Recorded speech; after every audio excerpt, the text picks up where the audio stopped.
Bonjour, aujourd'hui je voulais vous faire partager mon coup de cœur pour cette gravure de Félix Vallotton. La première chose que l'on voit en la regardant, c'est évidemment ce corps féminin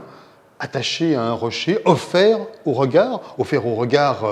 du chevalier qui est ici, au regard de cette espèce de dragon qui est là, offert aussi à notre regard de spectateur, qui est un corps au fond extrêmement sensuel, érotique presque d'une certaine manière, et que d'ailleurs l'on retrouve dans bon nombre d'œuvres de Félix Vallotton, la Paresse, sa très célèbre gravure bien évidemment, mais aussi dans des petits tableaux des années 1893-1894, comme ce merveilleux petite jeune fille étendue dans l'herbe que vous avez ici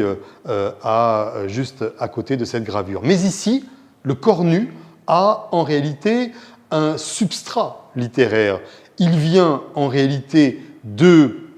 l'Arioste, du Roland furieux de l'Arioste, de ce texte si incroyable, issu entre le Moyen-Âge et la Renaissance, un texte plein de pathos, un texte plein de furie, un texte plein de passion et d'érotisme d'ailleurs, avec une langue tout à fait particulière qui est celle de l'Arioste, et qui décrit le combat entre Roland et le dragon pour sauver Angélique, Roger Angélique, Orlando Furiozzo, Roland et le dragon. Et puis, c'est aussi, et c'est peut-être cela qui est extrêmement intéressant pour nous autres historiens de l'art, c'est aussi un très célèbre tableau d'Ingres, tableau qui a été présenté par Jean-Dominique Auguste Ingres au salon de 1819, où il affirme, en plein salon romantique, où il affirme le classicisme, le grand classicisme français. Et en réalité, cela nous renvoie aussi à une autre caractéristique de Félix Vallotton, c'est qu'il était également un grand critique d'art. Ces critiques d'art ont été publiées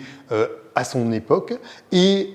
dans laquelle on le voit s'intéresser à la peinture hollandaise, à la peinture française, à l'histoire, avec un œil extrêmement avisé. C'est tout cela qui est contenu dans cette gravure que je trouve infiniment passionnante. Et je vous invite à venir voir, à venir décrypter, à venir admirer toutes ces gravures sur bois ainsi que ces merveilleux petits tableaux dans l'exposition Félix Vallotton en noir et en couleur au Musée Bonnard au Cannet.